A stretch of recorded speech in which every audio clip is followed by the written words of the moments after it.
Ngayong araw guys, napakarami nga pala naming nahuling isdang yamas dito sa pangangawil namin. Nakakatuwa talaga guys mga will dito kasi sunod-sunod talaga yung nahuhuli namin ni Dugong. Kaya ngayong araw guys, samahan nyo na kami sa panibagong adventure natin ng pangangawil. Let's go!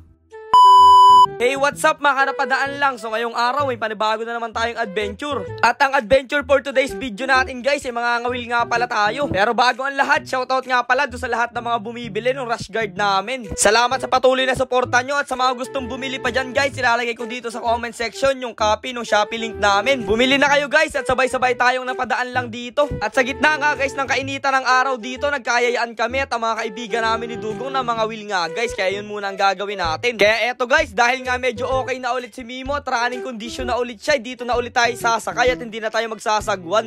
Grabe guys, sobrang bilis ni Nimo ngayon, talagang condition na condition siya. Kasama nga pala guys natin dito si Kuya Jay at si paring Nano natin. Sobrang sarap talaga guys magbiyahe at mamasyal dito sa malawak na mangroves dito sa lugar namin. Dito kayo makakita ng sobrang malalaking puno at napakalinaw na tubig. Sobrang lawak nga pala guys itong mangroves dito sa amin, pero wag kayong matakot guys, walang buaya dito. Basta pag nagliligo lang guys kayo dito sa tubig wag kayo masyadong magalaw kasi baka magising sila.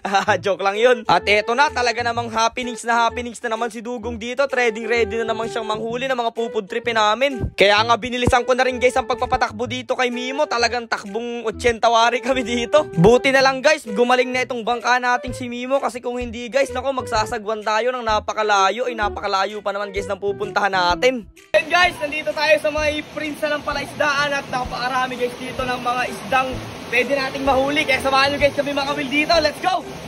Tara!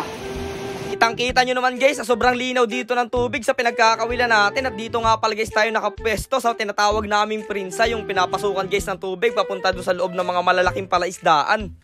Guys, pinadawi yun. Ayun, pakita natin sa kanila. Ano isda kaya to? Ayun guys, wala lang po.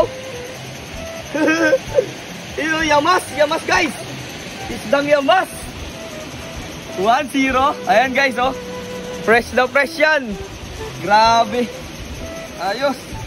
Kaya nga pala guys, dito namin naisipang mga will ngayong araw kasi dito nga pala guys nanginginain yung mga isda bago sila pumasok doon sa loob ng palaisdaan. Marami dyan guys mga lumalabas na mga maliliit na hipon at yun yung kinakain nila. Kaya nga guys, dito tayo sa spot na to pumesto para medyo marami tayong mahulit, hindi tayo masiro. At ang mga isda nga pala guys naming nahuhuli dito na kung tawagin dito sa lugar namin na isdang yamas. Napakasarap nga pala guys niyang pinirito at lalong-lalo na ipaksiw.